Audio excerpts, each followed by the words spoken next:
Muchísimas gracias por estar hoy con nosotros. Buen provecho. Bienvenidos también los que nos acompañan hoy desde la web. Tengo el gusto de presentarles a don Edgar Vázquez.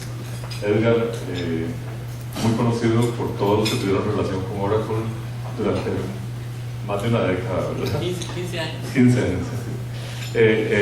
Edgar es graduado en computación informática por la Universidad de Costa Rica con una maestría en Administración de Negocios de National University, y después de unos años de trabajo en desarrollo en el área de banca, en sistemas de desarrollo en el área de banca, hizo una carrera impresionante en Oracle.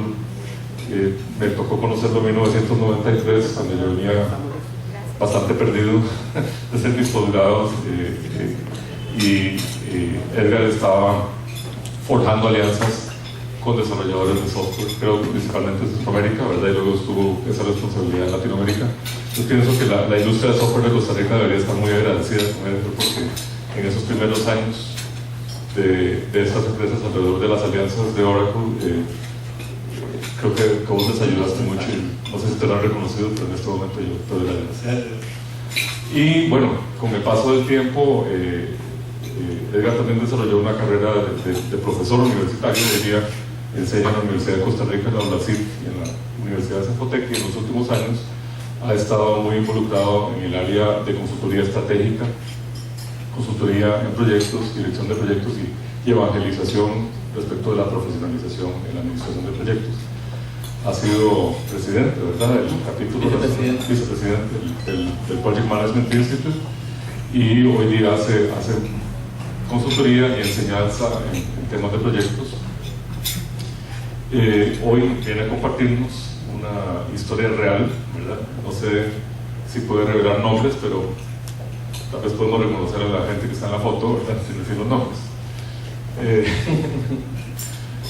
Pero es un caso interesantísimo de aplicación de conocimientos prácticos, ¿verdad?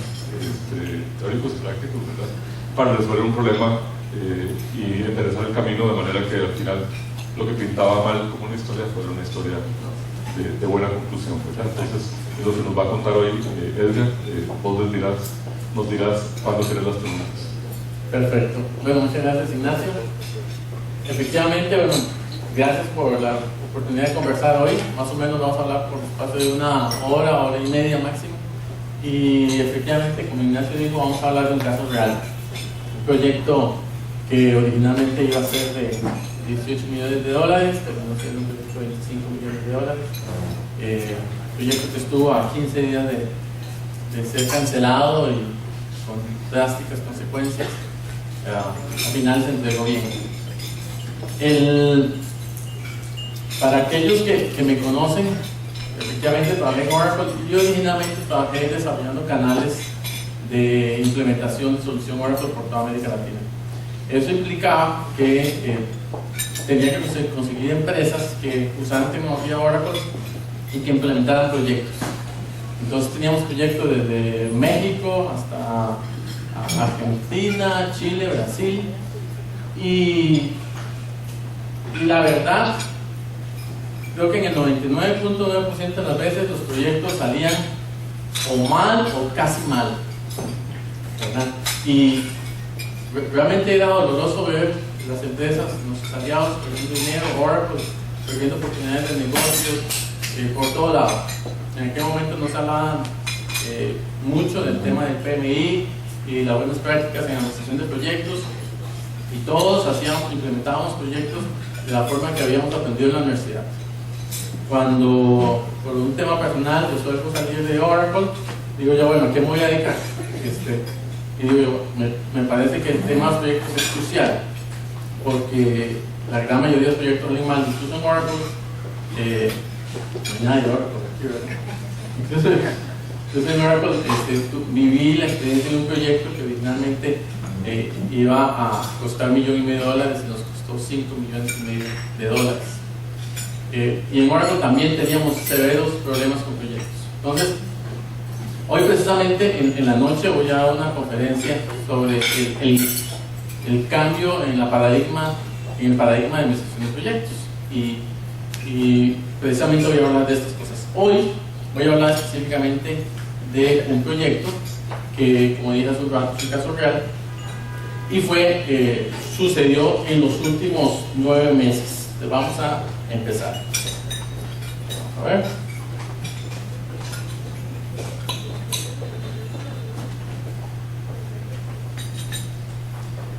Bien, ya Ignacio lo dijo un poco, actualmente soy vicepresidente del PMI, 15 años en puestos en Oracle, en América Latina, y ahora hace 5 años me dedico solamente a consultorías en proyectos. Es importante decir esto, en administración de proyectos, y la tesis mía es que estamos gateando en muchos aspectos. Aunque todos nos esforzamos muchísimo por hacer las mejores cosas, solamente un 32% de los proyectos, según estadísticas en Estados Unidos, de proyectos de Estados Unidos en TI, salen cumpliendo lo que dijeron que iban a cumplir, en el tiempo que se dijo que se iba a hacer y en el costo que se dijo que se debería hacer. Un 20% de los proyectos se cancelan, perdiéndose todo el dinero que se invirtió. Aquí estuvimos a punto de perder 16 millones de dólares, y un 50% de los proyectos terminan o no se logró todo lo que se dijo que se iba a hacer, o se sobrepasó el precio o el tiempo. Yo siempre hago una comparación con el tema de si fuéramos médicos. O sea, de cada 10 pacientes que entran a nuestro quirófano, solo 3 salen bien, 2 se nos mueren y 5 salen de esta forma. Tenía tal vez cáncer en el hígado y en el pulmón. Bueno, nada más le pudimos curar el cáncer en el hígado, del pulmón saliste igual. O bien dijimos que la operación iba a ser de 2 horas y terminó 2 días después. O bien simplemente el señor le dijimos, mira, le íbamos a corregir un problema, la pierna se le íbamos a poner igual que la otra pierna, y al final saliste y realmente siempre quedaste mal, siempre quedaste con una pierna más larga que la otra, solamente que un poquito más parecida. Más o menos eso es lo que nos está pasando a nosotros, ¿sí? O sea, 50% de nuestros clientes en nuestros proyectos salen mal en Estados Unidos.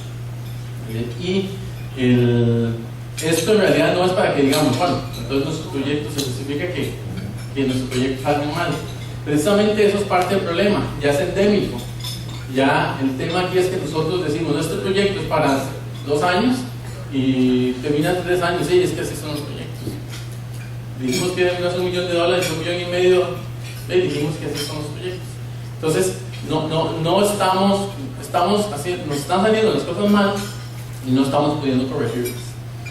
Una de las costumbres que en administración de proyectos hemos tomado es que tenemos que compartir las experiencias, tenemos que empezar a decir qué hemos hecho mal y qué hemos hecho bien. Entonces, ese es el objetivo de esta presentación, decir qué salió y qué no salió. Lógicamente, pues, lo único que vamos a decir al cliente es que es un proyecto realmente muy grande en algún país de América Latina, y que no vamos a hablar de las personas. Lógicamente hay mucho que aprender de qué hicieron ellos para que llegáramos a esta situación, pero no es el caso. Lo que queremos nada más es enfocarnos en lo que hicimos para salir de esta situación. Muy bien, empezando el año pasado, ahí finalizando el primer semestre del año pasado, voy caminando ahí por Contigo Plaza y recibo una llamada de una persona ahí que no conozco. Me dice, ustedes administran proyectos, tenemos un proyecto muy grande que necesita un tema especial de una atención especial, y el señor estaba muy urgido, necesitamos hablar con usted mañana. Bueno, entonces mañana, al día siguiente, hicimos un conference call y había un montón de gente importante de los dos lados, se notaba, y me dijeron esto: mire, tenemos un proyecto de $18 millones, el proyecto tiene 11 meses de atraso, el avance es un 23%, el proyecto está en inminente riesgo de colapso. Y lógicamente, aquí no voy a hablar más, el cliente está a punto de X, Y, Z, y nosotros también a punto de X, Y, Z. O sea, todo lo que ustedes pueden imaginarse estaba sucediendo en este proyecto. Tuvimos varias conversaciones telefónicas hasta que acordamos que sí íbamos a apoyarlos. Algunos elementos del proyecto: proyecto de tecnología de información, realmente muy complejo, cientos de servidores físicos, realmente varios cientos de servidores virtuales, el atraso que ya hablé. Ya en ese momento todo el dinero que tenían para el proyecto se había gastado. Realmente la empresa que estaba ejecutando el proyecto es una empresa muy exitosa, está en varios países en América Latina, tiene 1.500 empleados. La empresa que estaba comprando también es muy exitosa, más de 15.000 empleados, y el proyecto en sí tenía 27 profesionales de todo tipo, porque es un proyecto que involucra software, hardware, infraestructura, comunicaciones, de todo. Por cierto, esta presentación se la vamos a pasar, yo se la paso a Ignacio y la distribuye entre todos ustedes. Muy bien, esa era la perspectiva. Y no digan, mire, usted está interesado en ayudarnos. Bueno, ese es mi negocio, ayudar a empresas en este tipo de cosas, compartir y tratar de ayudar en estas situaciones. Así el proyecto, empezamos. Hicimos un diagnóstico de un mes y empecemos por ahí. Resulta que el gerente general de la empresa me dice: mire, esto es urgente y necesito que haga el diagnóstico en una semana. Digo yo, pues no. Esto es un diagnóstico de 4 semanas. Tenía que poner expertos, yo puse 2 expertos en 2 temas específicos y no, es que es urgente, es que usted no entiende que este proyecto ya está atrasado, no puede atrasarse más. Todo ese tema. Y aquí es una de las críticas que también hago cuando comparo la administración de proyectos con la medicina. O sea, si nosotros tenemos un problema en el médico y llegamos a un médico y le decimos: mire, es que me duele aquí, me duele allá, y el médico dice: bueno, señor, usted tiene que tomarse estas pastillas y tiene que hacer estos ejercicios y tiene además que hacerse estos exámenes en este tiempo. Y si nosotros como pacientes le decimos: mire, es que no, primero no tengo tiempo para tomar mis pastillas, segundo, esto no puede hacerse en 6 meses, sino que tengo que curarme en 3 meses, y tercero, la operación esa de 3 horas, no, tiene que ser en 1 hora. No hacemos eso. O sea, le obedecemos al médico. Cuando mucho buscamos otro médico y alguno de los 2 le vamos a hacer caso, alguno de los 2 médicos. Esto es lo que no pasa con los proyectos. Con los proyectos, el que define cuánto dura el proyecto es el vendedor. El que define una serie de decisiones sobre el proyecto es el gerente general o el gerente financiero, no el experto en proyectos. Aquí precisamente trató de suceder lo mismo al principio. Mire, es que este diagnóstico tiene que hacerse así, no sé qué, no sé cuánto. Le dije: no, no lo hago. Y otra cosa que me dijo: es que después tal vez los contratemos para administrar el proyecto y aquí hay un negocio que usted no sé qué, no sé cuánto. Pues no me interesa. En este caso, las cosas hay que hacerlas bien o no se hacen. Y bueno, ya hicimos el diagnóstico, presentamos el diagnóstico. El diagnóstico tenía ya una serie de acciones que había que tomar, incluso un plan de trabajo. Nos fuimos a la casa y luego nos llaman y nos dicen: mire, creemos en esto, no sé cómo van a hacer porque ustedes porque ya clientes nos van a matar, pero si usted dice que se puede salvar, vamos a darles la oportunidad. Es importante que al final de los 8 meses nos dieron una carta diciendo que habíamos terminado bien el trabajo. Eso es importante porque el papel, o sea, yo podría decir que el proyecto salió bien, pero aquí hay una carta que efectivamente dice que el proyecto salió bien. Dice: tengo el placer de tener la presente carta de referencia a nombre de nuestra firma, y aquí mismo dice: la empresa XZ recurrió a ustedes a mediados del 2011 ante una situación urgente y crítica para realizar un trabajo de diagnóstico y evaluación de riesgos del proyecto X de Z, y aquí precisamente habla del monto de $18.3 millones. En el momento de la contratación, el proyecto se encontraba en una situación crítica con inminente riesgo de colapso y requería saber si el proyecto era rescatable, a qué costo. Eso era, para eso nos contrataron. Luego, la primera etapa del trabajo realizado por Intesis, y ahí nos dice la fecha, un mes, dice, fue de nuestra total y entera satisfacción, tanto así que ante su diagnóstico de que el proyecto era rescatable, eso fue lo que nosotros dijimos, dentro de ciertos procedimientos los invitamos a participar en la siguiente etapa, o sea, los retamos a poner en práctica su evaluación teórica, aceptaron el reto y se convirtieron en los directores del proyecto, entre tal fecha, y en tal rol fueron responsables de la planeación, ejecución y cierre del proyecto. Su trabajo profesional fue de muy alta calidad y aquí ya termina. El proyecto terminó bien. Entonces, ¿qué es lo que quisiera contarles hoy? ¿Qué sucedió en este periodo? Este día en que las cosas estaban pero fatales, y este día el proyecto ya se entregó, el cliente pagó y ya las cosas son diferentes. Eso es lo que vamos a ver.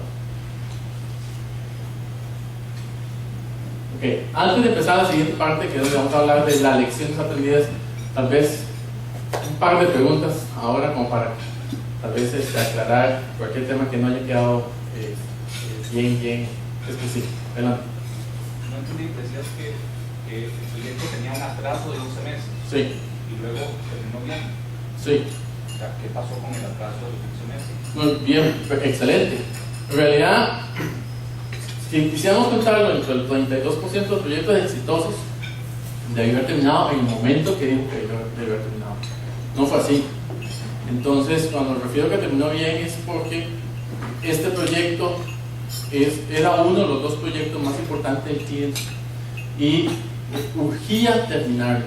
El cliente dijo, yo necesito que lo terminen y que lo terminen en el 100% de lo que pedí. Y el cliente estuvo dispuesto a esperar este tiempo adicional y por eso el cliente quedó súper satisfecho. Fiesta y todo, le puedo contar. ¿Tenía alguna otra preguntita? Edgar, ¿es cierto entonces lo de los dos sobres? Los dos sobres. Sí, para rescatar un proyecto hay que tener dos sobres, ¿no? El primer sobre dice que todo era culpa del director anterior y hay que replanear todo, el presupuesto nuevo. Y el segundo sobre dice prepare dos sobres. Ya sé cuál es eso. Sí, me lo conté un amigo también. Sí. No, aquí, bueno, aquí por dicha salió bien. Y ya ese chiste ya lo contaba que cada vez. Muy bien. En realidad, ¿qué hicimos? No hubo gran ciencia, pero a la vez sí. En realidad, el PMI es una organización mundial, la organización mundial más grande del mundo en administradores de proyectos. No es la única, hay 4 o 5 más, pero esta es la más grande. Y el PMI lo que dice es, bueno, de la gran cantidad de cosas, y el PMI, y aquí aclaro, no es el PMI que habla, son sus asociados que hablan. El PMI tiene 500,000 asociados. Y lo que hacen ellos es recuperar las buenas prácticas, documentarlas, y de hecho la más famosa es el PMBOK, que aquí lo traen, yo sé que muchos lo conocen, sin embargo quisiera pasarlo, porque la mayoría de la gente no lo ha visto impreso, entonces para que lo vean. El PMI tiene 3 estándares y ahí está recopilado lo que miles de administradores de proyectos han considerado lo más importante. Y el concepto básico es que uno debe de gestionar un proyecto desde 9 áreas diferentes. Debe de gestionar que se logre lo que se dijo que se iba a lograr y nada más lo que se dijo que se iba a lograr. Debe gestionar que termine en el tiempo que se acordó que se iba a hacer. Debe gestionar los costos, o sea, que el proyecto que dijo que iba a costar $1 millón no cueste más de $1 millón.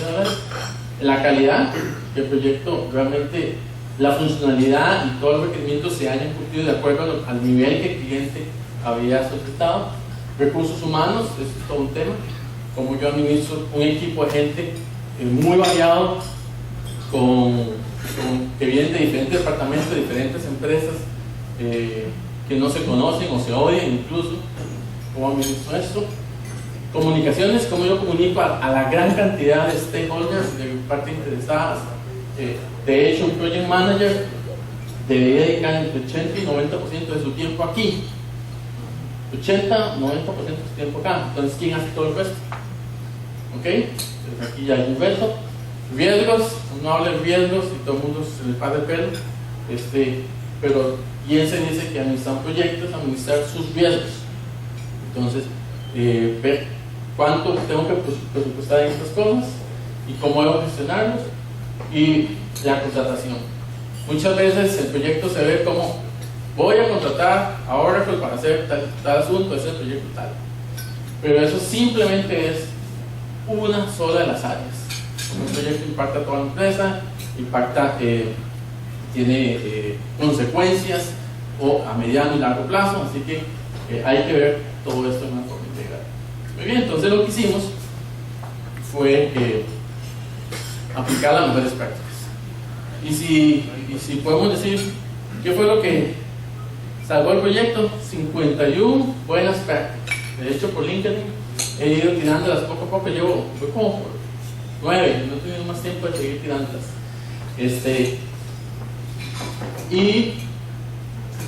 Y hoy, si nos dedicáramos 10 minutos por cada una de ellas, duraríamos como 4 horas en esta sesión. Entonces, lo que he hecho es, he escogido 14 y voy a hablar de esas 14 mejores prácticas. Esta presentación la hice en otro foro. Alguien me dijo: ¿qué hubiera pasado si no hace 51, sino 25? Mi criterio es que el proyecto no hubiera finalizado bien. Realmente creo que todas las cosas que se hicieron y funcionaron fueron críticas para el éxito del proyecto. No hubo una sola que uno puede decir: no sirve o es despreciable. Bien, cuando ya es una lista de buenas prácticas usadas en el proyecto. En rojo pongo la de la que vamos a hablar. Primero que todo, imagínense cómo está el cliente en ese momento en que uno llega, el proyecto ya tenía que haber durado 7 meses, lleva 11 meses de atraso. Le han ofrecido, no es que nadie estaba haciendo nada, todo el mundo estaba trabajando, le han ofrecido 20,000 veces que las cosas van a salir bien, 20,000 reuniones, iba por el 6º project manager, la empresa ejecutante, y pues el gerente general del cliente estaba histérico. Realmente las primeras reuniones fueron horribles, yo realmente me acuerdo. Y lo primero que hicimos fue establecimos un plan de comunicación a 3 niveles con el cliente. Todo el mundo trata de ayudar, todo el mundo está hablando, conversando, y uno no. A partir de ahora hay 3 niveles de comunicación. Un nivel de comunicación estratégico, donde íbamos a hablar con los niveles más altos cada 22 días. Un nivel ejecutivo, los cuales hablábamos con el gerente del proyecto del cliente cada 15 días. Y ahí hicimos un equipo, un comité ejecutivo. E hicimos ya a nivel técnico un montón de reuniones. Como dije hace un rato, solo en la empresa ejecutante habían 27 profesionales, expertos en software, comunicaciones, hardware, o sea, realmente de todo. Entonces habían una gran cantidad de reuniones. Y establecimos esos 3 niveles de comunicación, y a partir de ahora, de ese momento, empezamos a tener reuniones planificadas, puntuales, con agendas, con acuerdos, con control de acuerdos. Al principio eran puras peleas, pero a pesar de eso fuimos muy académicos y empezamos a tener esas conversaciones. Eso empezó a cambiar muchas cosas, porque había muchísimo ruido en el momento. Entonces todo el ruido tratamos de llevarlos a las reuniones y documentar todo lo que estaba sucediendo, decenas o cientos de cosas. Y ahí empezamos a controlar la comunicación. ¿Okay? Esa es la primera. algo interesante es que se eliminó la costumbre de tomar decisiones no acordadas por todos los responsables del proyecto. Se sucedía que en un escritorio, mira, esto, ¿qué te parece si hacemos esto, si hacemos aquello? O en una cerveza en algún momento se tomaban decisiones. Todas esas costumbres se controlaron y se hizo ejecutivo y formal. Aquí de hecho tenemos los tres niveles: nivel estratégico, ejecutivo y a nivel de subproyectos, y ahí también quienes participaban en esas reuniones y cada cuánto se hacían estas reuniones.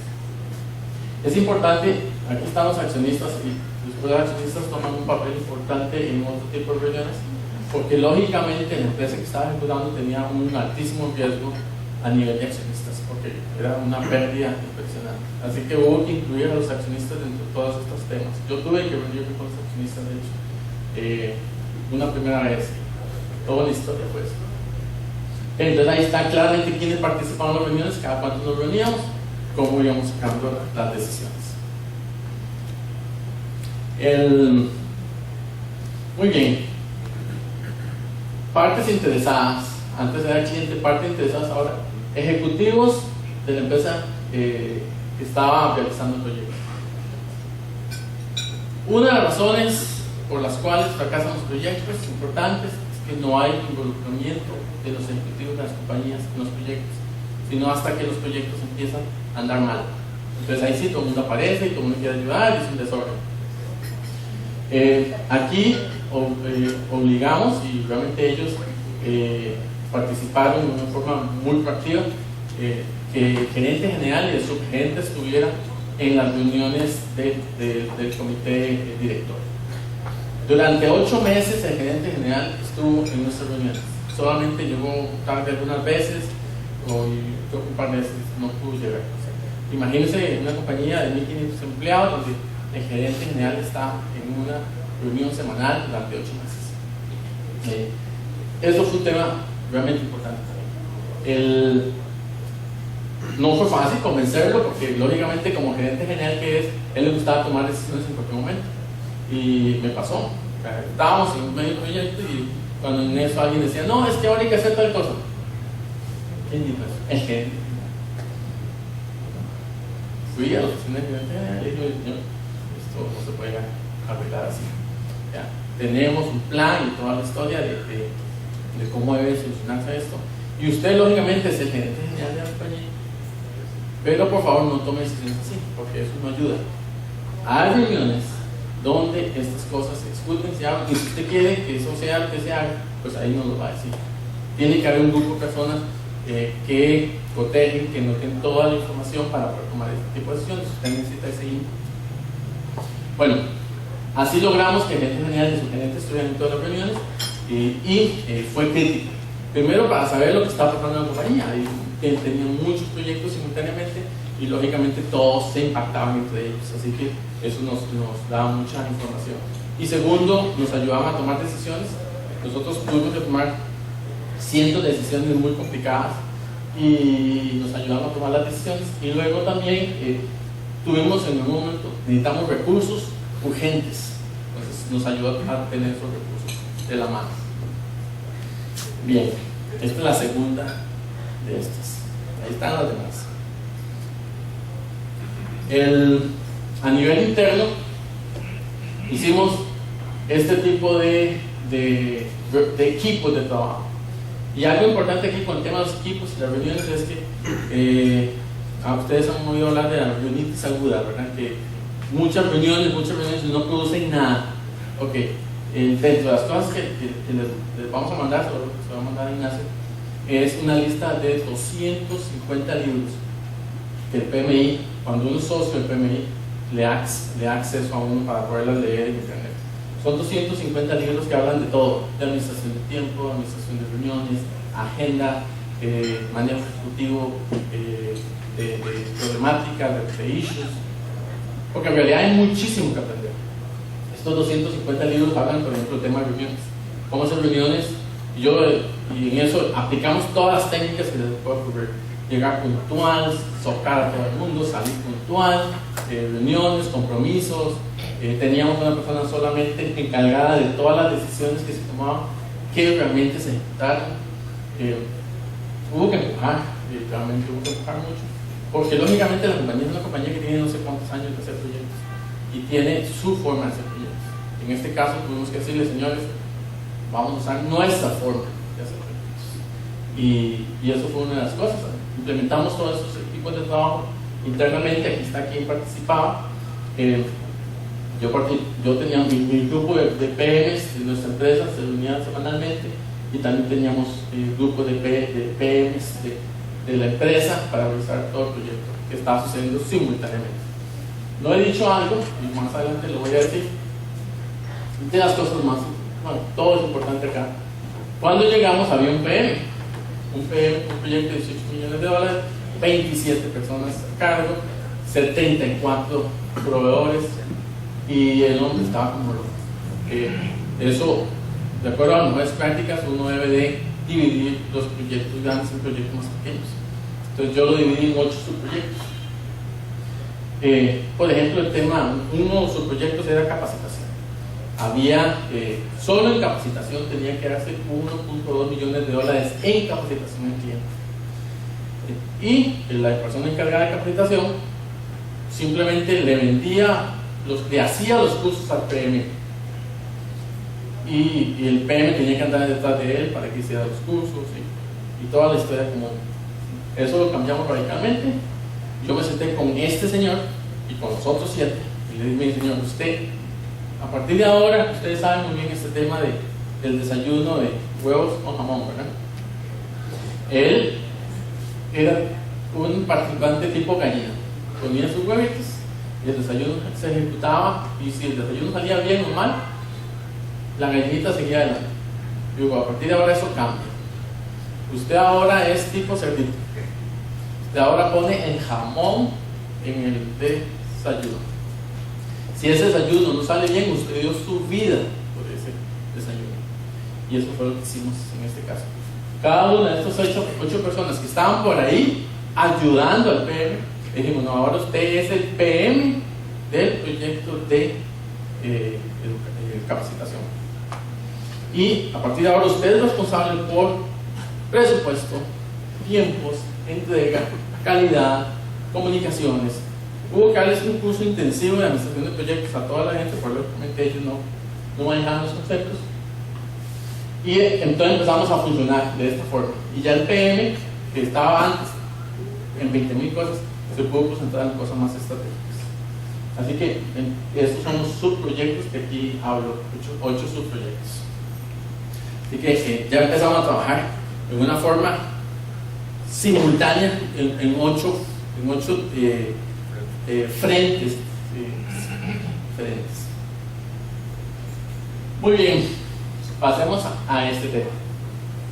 Integración. Integración es una de las áreas de trabajo de todo administrador de proyectos y es lo que realmente el Project Manager debe hacer. El integrar también significa cómo voy a organizar la administración del proyecto. Y en este caso eso fue lo que hice precisamente. Me reuní con todos estos señores y les dije, miren señores, ahora, a partir de ahora ustedes van a ser responsables de ese trabajo. Y ellos empezaron a ejecutar muy bien. O sea, el primer día yo les dije, señores, tienen que entregarme un presupuesto. Eso sí, si se equivocan, no les doy un 5. Entonces, a partir de ahora ustedes tienen que decirme sus tiempos. Si se equivocan, ustedes son responsables. Eso fue lo que sucedió acá, eso fue lo que les expliqué hace un rato, que funcionó muy bien. Muy bien, vamos a hablar precisamente de un subproducto de esto que les conté, es este. En todas las compañías de tecnología que venden, y yo no sé muy bien porque trabajé en Oracle 15 años, los vendedores y la fuerza de ventas tienen mucha fuerza. Entonces ellos están constantemente negociando, ofreciendo y dicen, bueno, este proyecto tiene que ser A, B y C, vamos a hacer D que no estaba negociado, pero así usted me compra estas licencias y ese tipo de negocios. De hecho yo siempre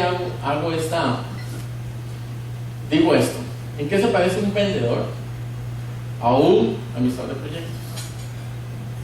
En nada. En nada. Yo los pongo en áreas totalmente diferentes. Y precisamente aquí nos pasó, porque el vendedor pues, estaba muy preocupado por la situación y ofrecían y negociaban. Y un caso muy concreto es que uno de los proyectos, el vendedor decía que iba a terminar en noviembre. Y yo llegué donde el nuevo gerente del proyecto y le dije, mire, usted va a terminar en noviembre. Y mire, es que no sé, es difícil. Bueno, como ya habíamos establecido un esquema de comunicación muy estricto, este señor, yo le dije, bueno, solamente puede haber una finalización del proyecto. O es noviembre o es lo que usted dice, y usted es el responsable. No, yo digo que es abril. ¿Vean qué diferencia? Esos son datos ciertos. Ok, entonces los puse uno frente al otro. Técnicamente, ¿cuándo vamos a terminar ese proyecto? En abril. Ok, entonces a partir de ese momento, la comunicación del cliente es que el proyecto va a terminar en abril. Y el mensaje a la empresa es: a partir de ahora, la información que sale de aquí es la oficial y es la técnica. Ahí fue donde yo enfrenté los PMs con la fuerza de ventas y el proyecto empezó a hacerse manejado de forma técnica.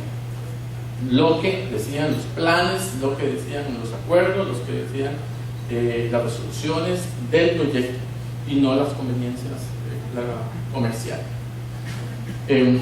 Esto fue muy bueno, ¿no? Esto empezó como que ahora los PMs empezaron a tomar propiedad del proyecto y empezaron a decir, bueno, ahora sí me creen, ahora sí estoy manejando yo cada uno de esos subproyectos. Bien. Aplicación de valores. Es un tema que uno puede decir, bueno, ¿cómo es posible que estamos hablando de administración de proyectos y estamos hablando de valores? Bueno, es crítico el tema de valores. Cuando uno maneja, de hecho, cuando uno se asocia al PMI, uno tiene que firmar ¿cómo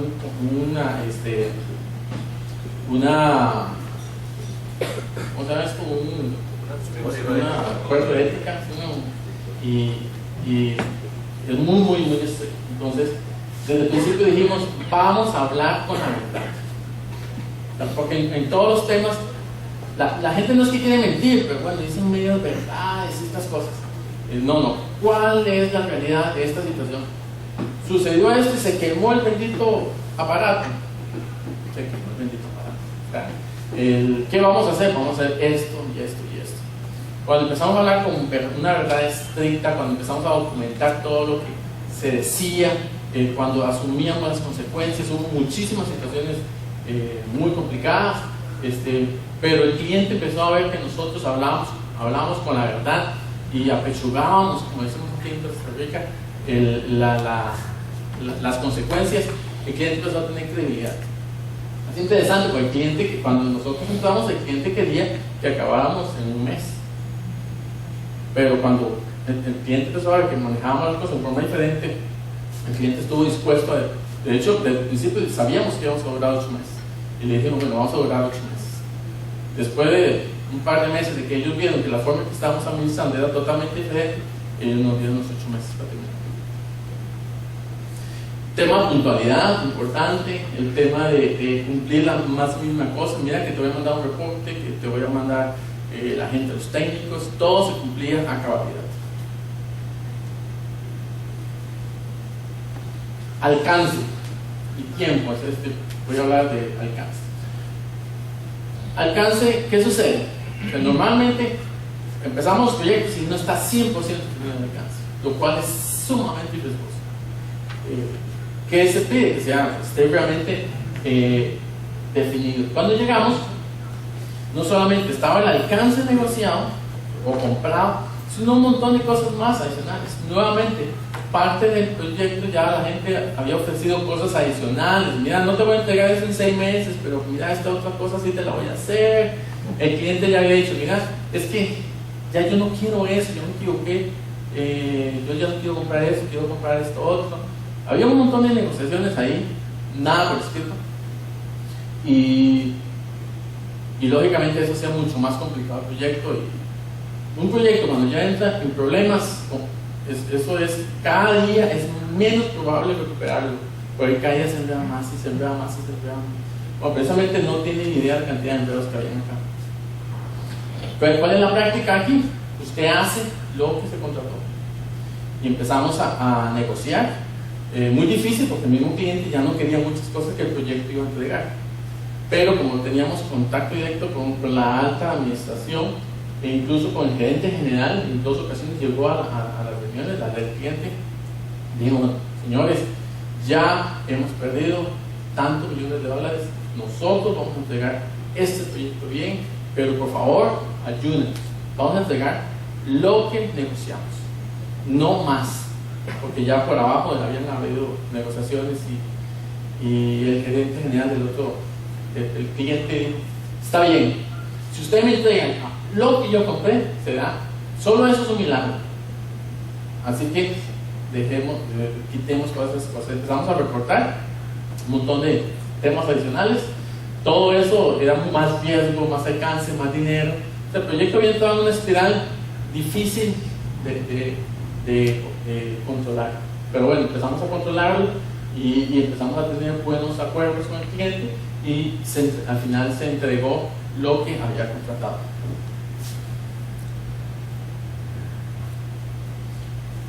Presupuesto. Se hizo muchas cosas en el presupuesto, pero parte del tema es que el presupuesto no era estricto. A nosotros nos entregan: mira, este proyecto iba a costar tanto y ya vamos por tanto y ahora vamos a... Yo dije: bueno, yo necesito $7 millones más. Eso lo dije el día 1. O sea, para terminar este proyecto yo necesito $7 millones y necesito poder girar sobre ellos con mi única autorización. Y me lo otorgaron. Pero también le dije a la empresa que estaba haciendo el proyecto: mire, no voy a entregar $1 si no está planeado.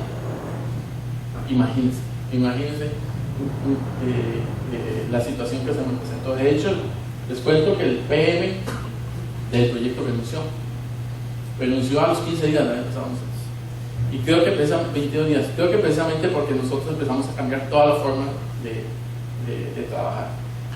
Ahora, en manejo de riesgo, un riesgo típico es que el PM se vaya. Entonces ya eso lo teníamos controlado y de hecho ya habíamos empezado la contratación de otro PM. Ahora sí, certificado PMP, pero reportándole a este PM. En realidad era mi plan B por si el PM se iba. A nadie se lo conté. Cuando se fue, todo el mundo puso histérico, que se va el conocimiento, no sé qué. Tranquilos, chao. Pusimos al nuevo PM y seguimos adelante. Y ahora sí se aprobó cada $1, estricto. Y si alguien salía con una historia, tenía que haber una justificación muy clara de por qué esa inversión había que hacerlo. Al final se gastaron como $6,5 millones, al final $6,800,000, tuvimos como 4% por debajo del presupuesto. Bien, establecimos altos estándares de calidad y aquí fue que nos enfocamos en un tema que uno podría decir menor, de tanta cosa uno dice, ¿cómo se pusieron atención a estos asuntos, verdad? Todos los documentos, todas las minutas, todos los acuerdos, los folletos, los manuales, todo se hizo con estricta calidad. Ortografía, redacción, cuadros, full color. Realmente invertimos mucho en el tema de enseñar que las cosas estábamos haciéndolas bien. O sea, no solamente se está haciendo bien técnicamente todo, sino que también, no solamente el qué, sino el cómo. Y ahí tenemos, o sea, los manuales, el que entregamos realmente en forma muy bien y lógicamente en fondo también. Todo esto contribuía muchísimo a la credibilidad, que es algo que estaba en 0 cuando empezamos. Bien, en general los PMs no tienen todo el control de los proyectos. En general no se les da control sobre el presupuesto, no se les da control sobre contrataciones, porque en realidad quedan los PMs que han sido una parte del proyecto y hay todo un lío aquí de quién realmente gerencia el proyecto. Nosotros dijimos, bueno, si vamos a gerenciar el proyecto somos nosotros tomamos las decisiones Y tuvimos que contratar gente. Tuvimos un gran respaldo de la compañía, su equipo de recursos humanos. Nosotros definimos los salarios, buscamos a la gente, contratamos, despedimos también un par de veces, un par de personas. Tomamos todas las decisiones económicas, recursos humanos y una gran cantidad de decisiones las tomamos nosotros.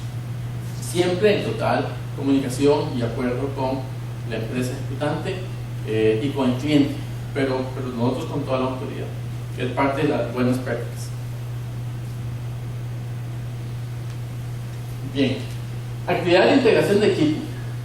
Esto fue, hicimos una actividad donde reunimos a toda la gente, estamos hablando de que hubo una charla, hicimos un kickoff que por ahí les voy a hablar más adelante, pero también tuve una actividad en un restaurante de la ciudad y cuando yo una vez en un curso, nosotros damos cursos de preparación para CAPM y PMP, cuando yo le decía a uno de nuestros estudiantes que ese tipo de cosas hay que hacerlas, él me dijo, sí, eso es bueno. Y yo le dije, no, desde un punto de vista de la buena práctica de administración de proyectos, usted debe hacer actividades extracurriculares, debe salir con su gente, debe tener una relación personal con ellos. Y de hecho hicimos un par de actividades en una casa con los líderes, luego con todos ellos en un restaurante. El kickoff fue una charla y también café, o sea, todo ese tipo de cosas que empezó a hacer ver el grupo como un solo grupo. No hay que decirlo, pero cuando llegamos todo el mundo quería salir corriendo. Ya habían renunciado, habíamos perdido gente muy buena. Fue unas condiciones que yo puse para tomar proyectos. Yo voy a contratar a la gente que se haya ido, pues justifica tener. Y así tuvimos que hacerlo. Nadie quería aparecer. Ustedes saben que cuando es fracaso, dicen que el fracaso no tiene padre y que al éxito le sobran, ¿verdad? Los papás. Exactamente queda lo mismo. Ya al éxito todo el mundo quería salir una foto, pero en el momento del fracaso nadie quería llegar. Pero este tipo de cosas nos ayudaron a empezar a integrar ese grupo. Esta era la administración que tuvimos. Yo estaba a cargo de todo el equipo, 2 PM de nuestra empresa. Ellos a su vez asumieron proyectos específicos. Uno de ellos 6 proyectos, otros 2 proyectos. Ellos tenían un PM, este fue el PMP que yo contraté, que lo tenía como plan B. Él estaba con nosotros, nos ayudó muchísimo en toda la ejecución, pero nosotros éramos que tomamos las decisiones. Esa fue la estructura de trabajo. Muy bien. Todo comunica, me imagino que también han oído hablar de esto. Cuando en proyectos pues hubo momentos de histeria y que corramos y que busquemos y que yo tuve mucho cuidado en el tema del document. ¿Ok, señores? No se ataranten, hablen con tranquilidad, no corran, hablemos con tranquilidad, resolvamos con tranquilidad. Todo esto del body language es algo que cuidamos en todo momento, porque todo el mundo nos estaba viendo, la empresa completa sabía que este proyecto, que era el más importante, estaba perdido, nadie creía que se podía salvar. Y nosotros llegábamos ahí, y si nos ven a nosotros también desesperados. Entonces tuvimos mucho cuidado de manejar nuestro body language y más bien mostrar confianza. El tema de kickoff, que ya lo hablé hace un rato, fue una primera reunión que hicimos este proyecto se estaba realizando simultáneamente en varias localizaciones, entonces tuvimos que reunir a toda la gente en un solo lugar, en una sola ciudad. No llegó ni la mitad de la gente. La verdad nadie quería saber nada de este proyecto. Y les cuento también que todo lo que dije no me deben haber creído ni el 90%, porque yo les dije, mire, vamos a hacer, todo el mundo me decía, mire, ya han pasado por aquí 5 PMs y todos han dicho que todo se va a salvar. Bueno, nadie, pero hicimos, eso es la práctica importante, hacer esto. Y una vez que empezó el proyecto, ahí mismo empezamos a levantar riesgos. A cada PM le pedimos mínimo 10 riesgos, sus presupuestos, y ahí empezamos En una semana ya teníamos levantado 80 riesgos del proyecto, que en realidad ya muchos no eran riesgos, sino que eran problemas porque estaban, ya los riesgos se habían materializado. Pero en cuestión de 22 días ya nosotros teníamos esta información y ya habíamos hecho un lanzamiento oficial del proyecto, creamos todo un sistema de comunicación, lógicamente, para hablar con todas las personas en cuestión de segundos. Solo quedan 2 de las 14. Imagínense cómo estaban los proveedores, porque no les pagaban, porque no solamente se había gastado todo el presupuesto, sino que también ya se habían contraído deudas como casi por $2 millones. Todo el mundo estaba como agua para el chocolate. Yo personalmente, bueno, yo tenía dentro del equipo, teníamos gente de finanzas, contactamos a todos los proveedores. Yo hablé con los 10 más importantes, que no tienen idea de cómo me recibieron, y empezamos a decir, bueno, estamos haciendo esto, todo lo de comunicación. ¿Se acuerdan que se habla que un PM debe comunicar 80-90% del tiempo? Comunicaron que estamos haciendo esto. No teníamos un 5 en ese momento. Empezamos a recibir cierto dinero para las cosas más urgentes y realmente los proveedores empezaron a colaborar, empezaron a saber que el proyecto estaba mal, a poner su granito de arena y empezamos a hacer negociaciones y aún después tuvimos ciertos problemas con flujo de caja. Yo manejaba flujo de caja directamente y en algún momento tuvimos un problema, volvimos a hablar con ellos, ya les habíamos cumplido, ya empezamos nuevamente a ganar credibilidad. Así que esto también salió bien. La última, realmente siempre planificamos.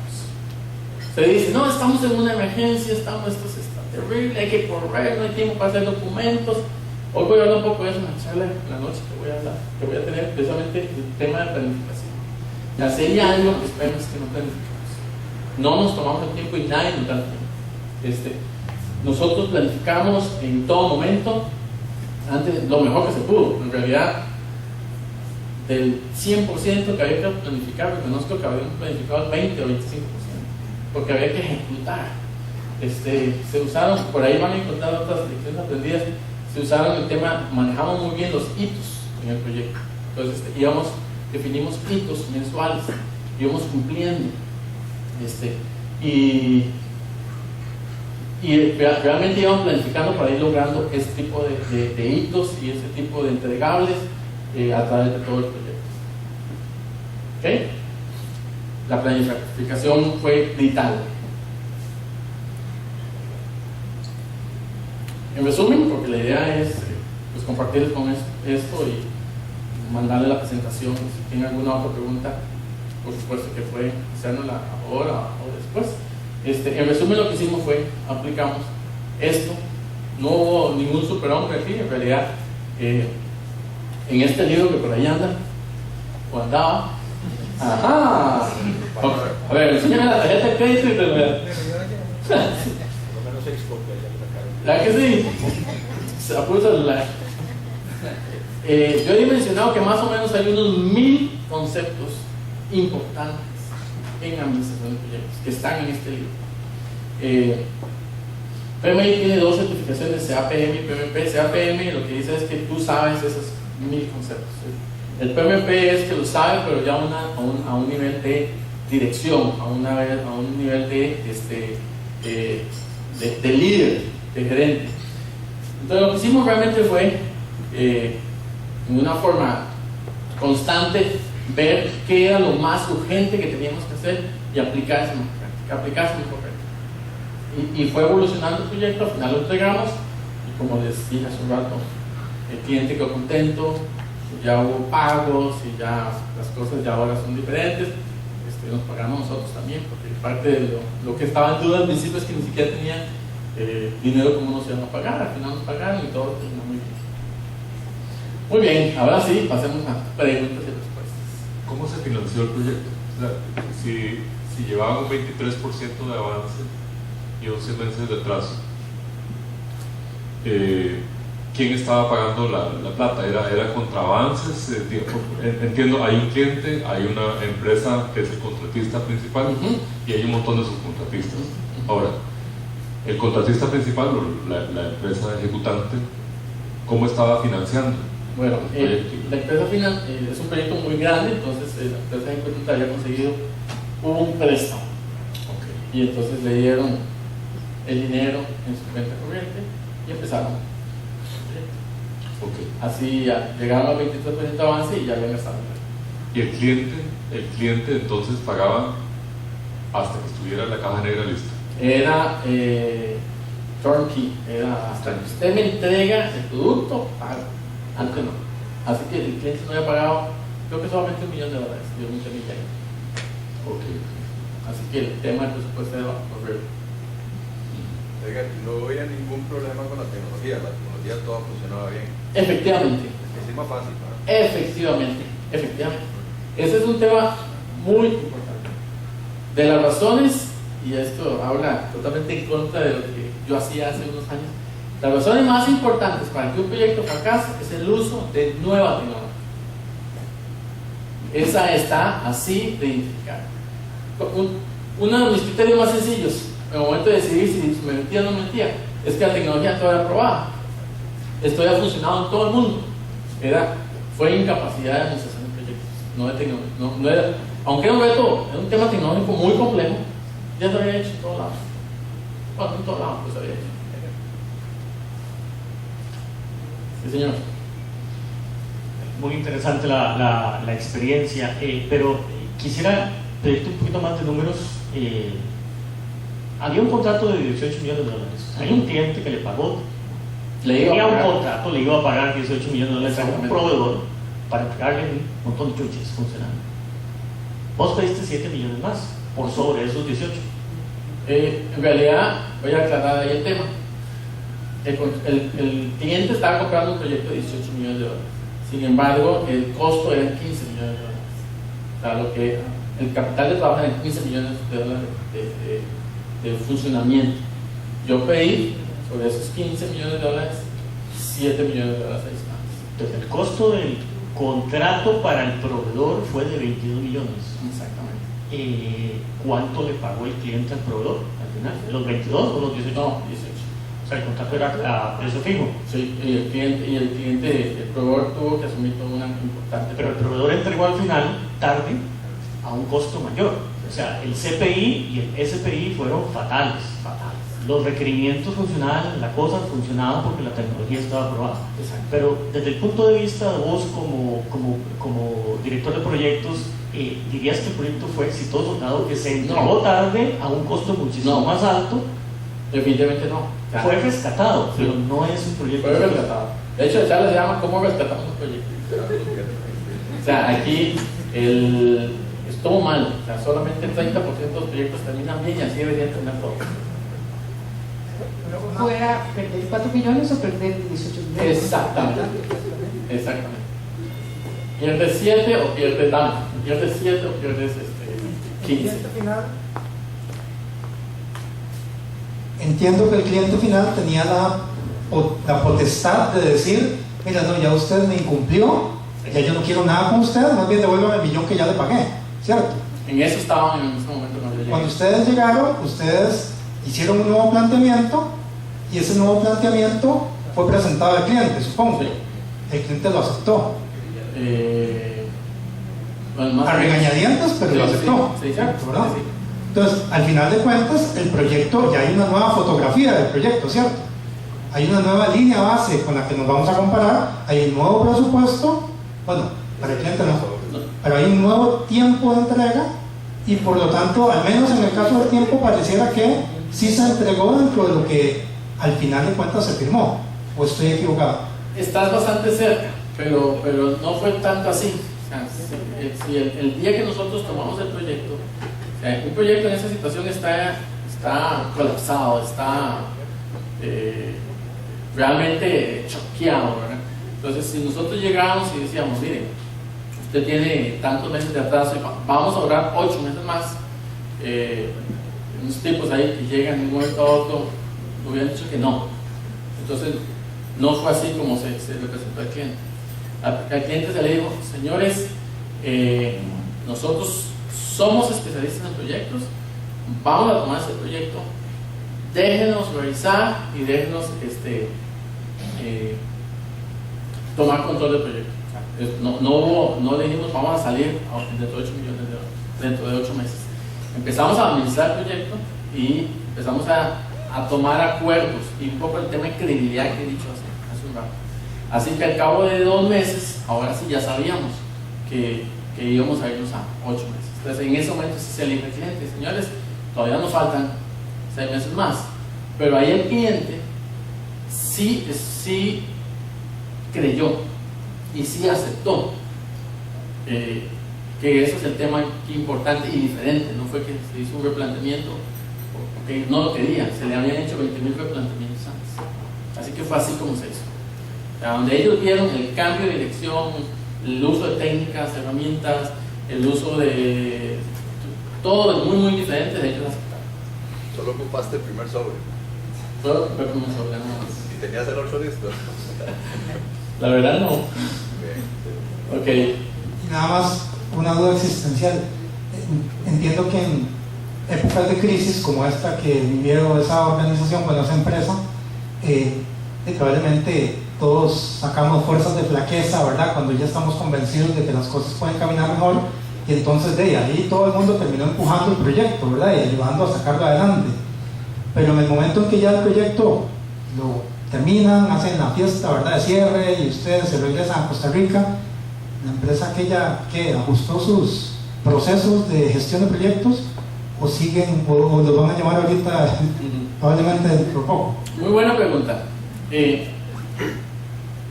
Creo que definitivamente ellos aprendieron muchísimo. O sea, ellos nos tomaron, de hecho al final hasta nos contrataron un curso de administración de proyectos y todo.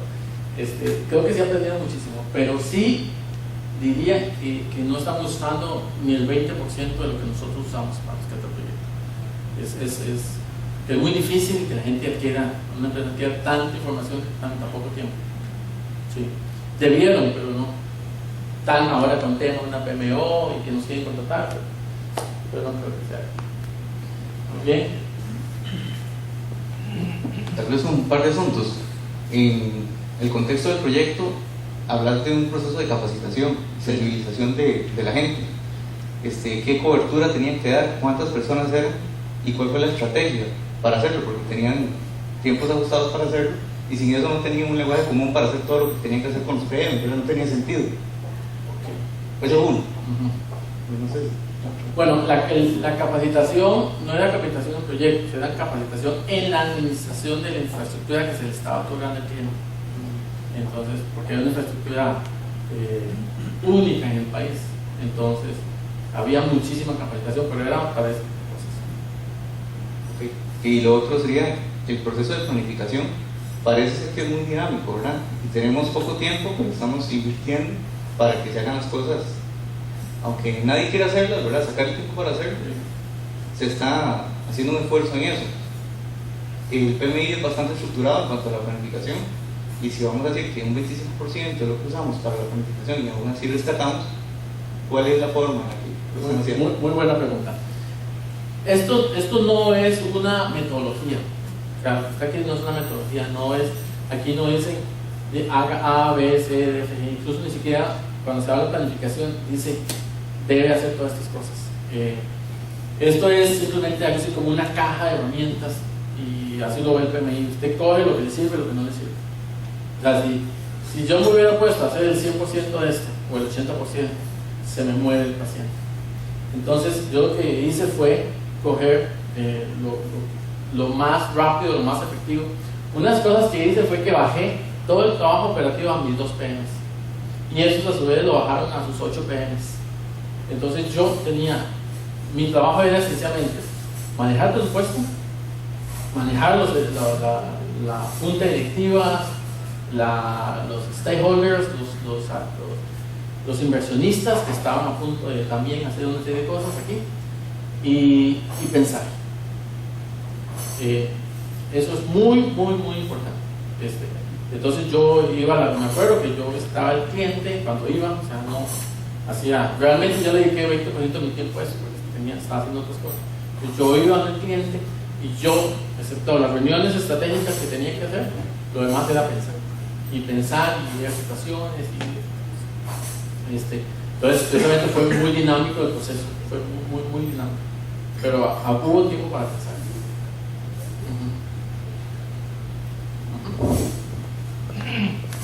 Gracias.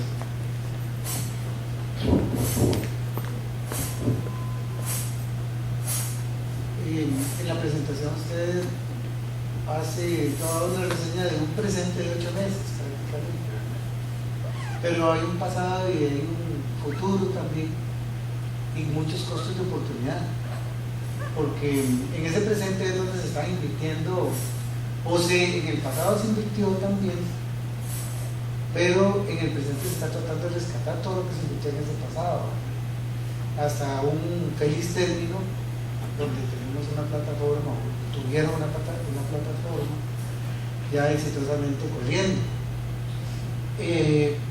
¿Cómo manejaron esos costos de oportunidad incluso para el efecto de la negociación? Porque si no hubiera sido rescatable, por lo que cuenta nueva, entonces se hubiera manejado luego una cifra muy grande, pero había que iniciar nuevamente el proyecto. Entonces ese futuro pesaba bastante también. Bueno, no sé si entendí bien la pregunta, pero voy a aprovecharme de esto para ver si es esta la respuesta. Parte del tema en la administración de proyectos es que un proyecto es en sí, debe de verse como un solo individuo y yo debo de gestionarlo y lograrlo en el tiempo. ¿Qué estoy diciendo? Normalmente los proyectos se ven metidos en un mundo de política, en un mundo de oportunidades. Los vendedores decían, bueno, ahora que logramos esto, vamos a vender 20 más de estos, 20 millones de dólares y un montón de cosas. Ahí el cliente decía y hacía. Y yo fui muy estricto. De hecho, una de las tareas más importantes de un PM es se hace lo que hay que hacer, solo lo que hay que hacer. Es un dicho que decimos mucho. Entonces, cuando todo el mundo decía, mira, es que aprovechemos la oportunidad y tenemos unos sistemas aquí, un montón de cosas diferentes, yo dije, no se hace. Es que eso nos va a tener una oportunidad de ventas. Yo no vine aquí a generar oportunidades de ventas. Yo vine aquí a finalizar.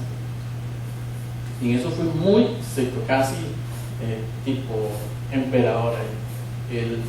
Y las oportunidades en ese momento no eran lo crucial.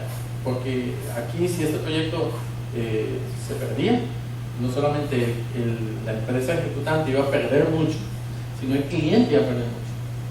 Un proyecto con muchísima visibilidad.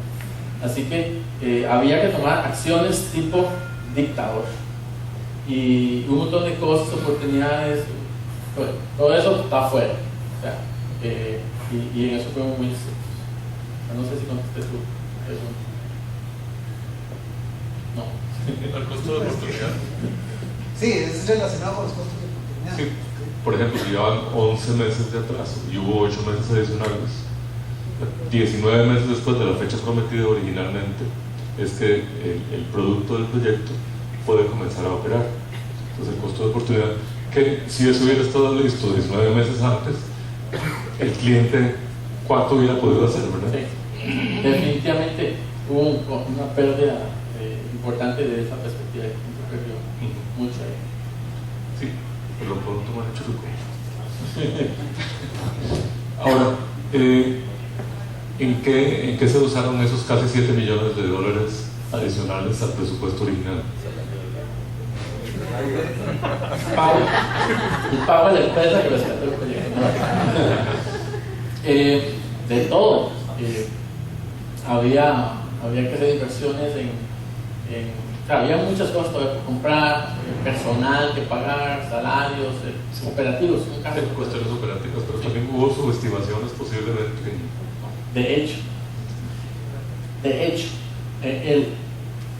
en el pasado congreso de administración del proyecto se aprovechó para invitarlos a todos ahora en septiembre nuevamente.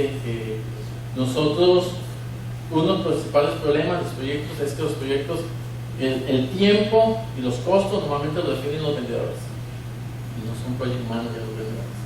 Y este proyecto fue igual, o sea, el costo y tiempo fue definido un vendedor en un proceso de compra y sufra después, ¿verdad? Después nos pasa a nosotros ejecutores.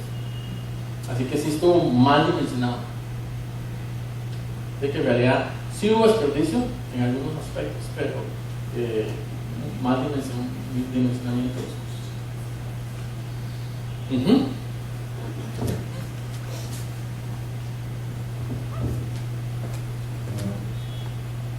Mira que me queda una dudita nada más. Eran dos empresas grandes, serias, firmaron un contrato, habían acuerdos, habían alcances, obviamente había un monto importante de por medio. En el momento que se iba a romper esa relación, la situación era tensa, ¿verdad? Me imagino que había toda una artillería de ataques cruzados. Sí. ¿Cómo fue el proceso? Porque para poder rescatar un proyecto de este tipo tiene que haber un pacto de no agresión. No hubo pacto. No hubo. El cliente no quería escuchar más al programa. Por eso fue que aceptar una regañadientes. Tampoco. Aquí lo que convenció mucho fue, bueno, como dije hace un rato, la empresa ejecutante pidió prestado el dinero a una tercera empresa. Cuando se le acabó el dinero a la empresa ejecutante, pidió más dinero. Aquellos señores no eran tontos, dijeron, yo di tanto dinero, el proyecto no lo veo, entonces ellos nos contrataron a nosotros. Entonces nosotros fuimos, hicimos un diagnóstico sumamente claro y directo, señalando los errores, y cuando nos sentamos frente al cliente también fuimos claros y directos, así que todo estaba empezamos a manejar las cosas de forma mucho más claras. El cliente necesitaba que el proyecto finalizara. Cuando vio a la empresa que había puesto dinero dispuesta a poner más dinero, y cuando se puso como condición que ahora el proyecto lo iba a administrar nuestra compañía, con todo el equipo tecnológico que ellos realmente tienen una gran cantidad de expertos en el tema, nosotros lo único que aportamos fue la gerencia del proyecto. El cliente dijo, bueno, voy a darles oportunidad, quiero ver cambios. Y de una semana a otra quiero ver cambios, de una semana a otra quiero ver cambios. Y en realidad, hasta que ellos vieron este proceso, fue que empezaron a comportarse un poco diferente, a dejar de agredirnos. Las primeras 3 reuniones yo iba con casco y con chalecos antibalas y todo, porque era muy difícil, pero ellos, ahí fue donde ellos aceptaron que iban a durar más el proyecto y que iba a tener. Lo que entiendo es que el implementador dijo, ok, la estaba haciendo mal, y que voy a replantear. O sea, aceptaron la culpa de que estaban haciendo mal. Yo fui uno de los más firmes con eso. O sea, cuando llegamos a reuniones y empezaban las medias tintas, mire, es que aquí y allá, y es que eso no fue así, no fue así. Yo no, aquí la cosa estuvo mal, estuvo bien, y ahí no me importó que mi contrato no lo cortaran, porque si no se hacía así, el proyecto no iba a terminar.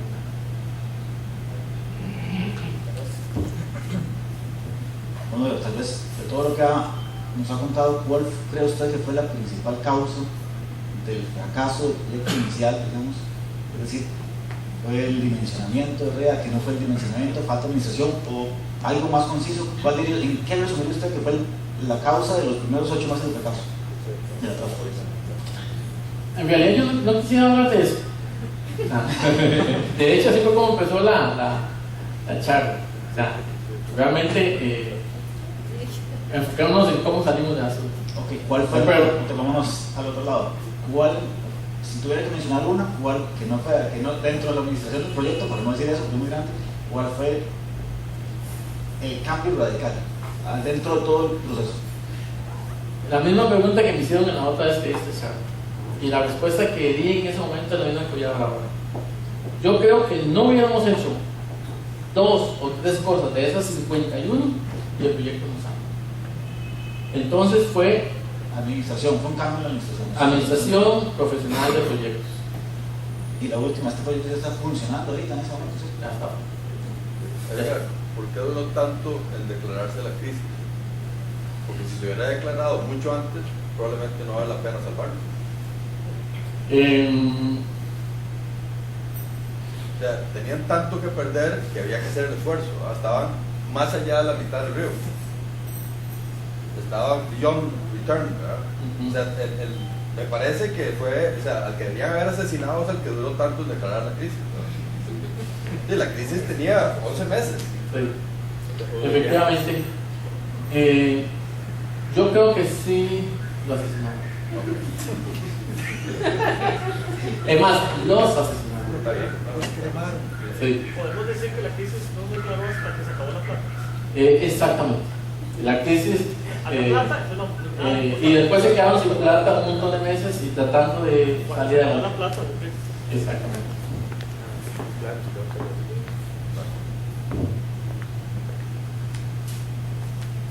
Yo quisiera como tratar de que tuviéramos algún punto, digamos, de concreto, de conclusión de qué cosas deberían cambiarse, porque, bueno, Edgar y yo nos conocemos desde hace tiempo, hemos pasado más o menos por las mismas cosas, hemos sido miembros de empresas proveedoras, hemos estado del otro lado haciendo proyectos, y yo creo que uno tiene como 20 o 30 años de estar oyendo las mismas cosas en proyectos. Son las mismas cosas, los mismos problemas que se siguen dando. ¿Y qué pasa? Digamos, en este caso, viene una empresa externa, hace una intervención y salva el proyecto. Yo pregunto, si un project manager interno de la empresa, bien formado, certificado, con todo el sentido común, hubiera tratado de hacer lo mismo que ustedes hicieron externamente, ¿hubiera podido hacerlo? Yo creo que no. Bueno, realmente es un tema muy porque el PM no vive solo. O sea, el PM requiere una estructura. De hecho, el primer PM, porque pasamos ahí, el primer PM fue un PM certificado. Todo lo demás no. Pero para que sea exitoso se requiere un PM profesional con experiencia y también una infraestructura que lo apoye. En este caso, si eso no se da, no puede ser posible. Así que estoy de acuerdo contigo. Sí, y tal vez un punto aquí que, digamos, mi conclusión es que aquí el tema tal vez más importante, aparte del profesionalismo del grupo que interviene, es la independencia del criterio. Porque al final, digamos, un PM interno, aunque tenga toda la capacidad y esté viendo todo el big picture, tiene la presión del gerente encima, la presión del contrato.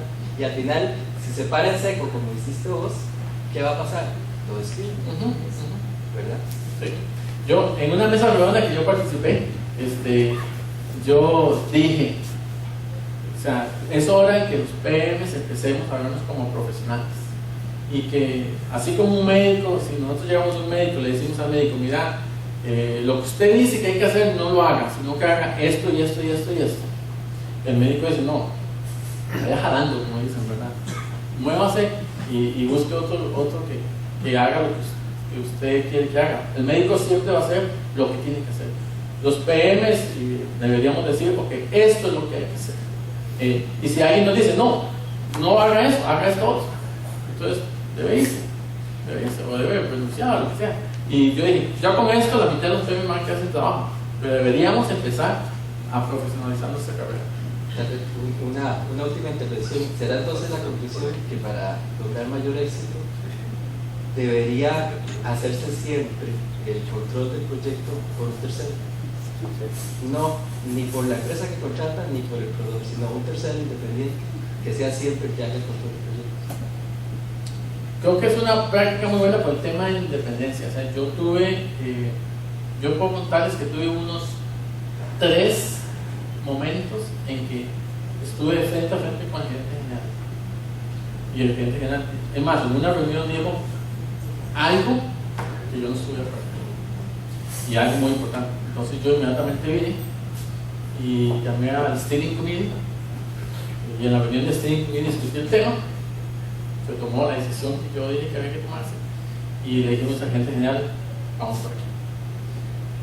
Yo creo que un PM interno no voy a poder hacer eso, ¿verdad? Porque el Steering Committee estaba integrado por junta directiva. Yo tenía relación directa con la junta directiva. Así que sí, el tema de independencia de criterios es un tema muy de acuerdo. Usted mencionó que el proyecto, bueno, se incrementó el presupuesto 7 millones, entiendo, y que el costo lo adquirió el ejecutante, ¿verdad? Sin embargo, hay recursos del cliente, ¿verdad? Que igual con la extensión del tiempo tuvieron que ser considerados, ¿verdad? Entonces, ¿cuánto fue el costo? Además del costo de oportunidad de no tener el producto 8 meses, hasta 8 meses después, de tener más gente ahí, o sea, ¿qué más costó para el cliente? Que me imagino que el ejecutante no asumió. Exactamente. Sí, no, eso fue, yo no valoré ese costo, pero efectivamente un costo muy alto, son muchísimos meses de una infraestructura ahí sin utilizar y gente, expectativas. ¿Cierto? Bien, allá. Tiene más rápido el micrófono que yo. Gracias. Lo hablabas un momentito y mencionaste un factor al inicio de las preguntas sobre cuáles fueron las razones que después de ejecutar ustedes su diagnóstico les dijo, sí, le vamos a entrar a esto, a pesar de que efectivamente estamos ya desfasados en costo, en tiempo, en desempeño, inclusive en el alcance, vale la pena entrarle a esto y mencionabas vos junto con Roberto el tema de que la tecnología que se iba a usar era algo a lo que se le podía apostar. ¿Qué más encontraron ustedes? O sea, ¿qué fue lo que los hizo tomar esa decisión tan arriesgada de entrarle a algo que no se le veía salida por ningún lado, ¿verdad? Y de decir, no, nosotros creemos que se puede rescatar. ¿Cuáles fueron los 2, 3 factores que les dijeron a ustedes, vale la pena entrarle a esto, vale la pena que nos tomemos ese riesgo y pongamos el nombre de la compañía en juego y salgamos adelante con este tema? Bueno, excelente. Lo primero es que cuando trabajé en Oracle, 15 años, viví en estas cosas. O sea, desarrollé al principio un proyecto de $1,5 millones que tenía $5,5 millones. Si les cuento que cuando llegué a reunirme con el gerente general de la compañía, me echó de su oficina. Me ofreció 15 minutos y me echó. Y fui al hotel y del hotel lo volví a llamar. En realidad, una vez tuve que volar casi que a lo loco a Minas Gerais, a Brasil, a resolver otro problema, situaciones horribles. Al final, el tema es que en Oracle viví todas estas situaciones. Cuando yo resuelvo hacer una empresa que se dedique a esto, sabía que me metería en estas cosas. Sí, el día, mencioné rápidamente que el día que me reuní con un grupo de inversionistas que son los que pusieron el dinero, yo decía, wow, ¿en qué me estoy metiendo? Esos señores que habían puesto $5 millones de su bolsillo para apostarle a este proyecto y que no sabían ni siquiera en qué estaban metidos, yo les estaba diciendo, sí se puede hacer. Pero dijiste 3. Una es que eso es lo que hace mi empresa. Eso es lo que hacemos. Así que si nos aparece otro igual le vamos a entrar. 2, el tema que Roberto indicó. La tecnología, aunque en el país no se había hecho ni nada como eso, sí se había hecho en algunos otros países de América Latina. Así que no debería ser lío el tema de la tecnología teniendo los expertos necesarios. Que ellos tenían un equipo muy bueno de expertos y de proveedores, ¿verdad? 74 proveedores, 10 de los cuales de lujo, de clase mundial, no es nombres aquí, pero de clase mundial. O sea, un proyecto que tecnológicamente no tenía un reto. Y 3, yo pedí, lo mencioné hace un rato, yo pedí total control del proyecto. Y cuando yo dije, yo voy a controlar aquí, y si yo tengo que despedir, despido, y si yo tengo que contratar contrato, y si yo tengo que hacer lo que sea, lo hago. Entonces, bueno, voy a poder aplicar todas las buenas prácticas. Hago mi cuarto, voy a ahorrar por el cuarto. Pedí $7 millones. Y si me lo dan, entramos. Así que tuve el presupuesto, tuve el empowerment para hacer las cosas, es lo que hacemos, y la tecnología compleja, pues ya se puede. Claro, no cualquiera se mete en este asunto, ahí nos metimos, ahí el compañero, si querés le pasa el hecho de haber redefinido o definido el alcance del proyecto fue un factor clave. En realidad no lo referimos, sino que lo volvimos al enfoque normal. Sí, definitivamente fue clave y fue uno de los mejores prácticas. En la clase estaba corrompido, como dice, lo volvimos a lo que era lo que había que hacer, y eso fue clave. Realmente, como les mencionaba, esto estaba ya cobrando una espiral de desastre y cada vez era peor y peor y peor, así que el volver al punto inicial. Y más clave entonces fue respetarlo. ¿Y más clave fue? Respetar el alcance. Definitivamente entregar eso. ¿Bien? Pero pasa como el piso de vos, que las preguntas ahí. A ver, una pregunta. La flechita roja. Pues ahora sí, la flechita roja. Ahí arriba, En el chat. Ajá. ¿Qué preguntas? Cuidado. Bueno, ese problema. ¿Cuál era la pregunta? Tal vez si la lees. Yo creo que no, ¿verdad? Porque vamos a ver si hacia adelante hay una. ¿Saber? Creo que sí, lo estoy viendo. Hasta la última de primero.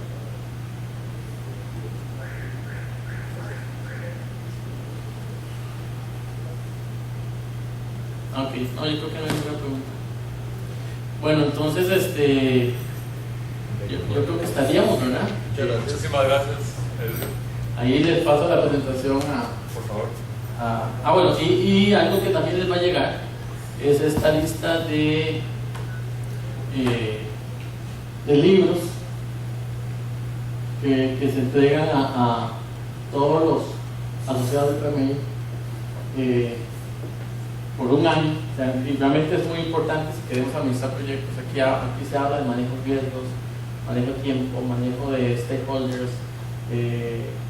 Así que parte de lo que, si ya son asociados del PMI, nada más tienen que entrar y si no saben me preguntan cómo. Y si no, aquí más o menos $6,000 en libros. Así que es un recurso muy importante que deberían aprovechar. Muy bien. Muchas gracias.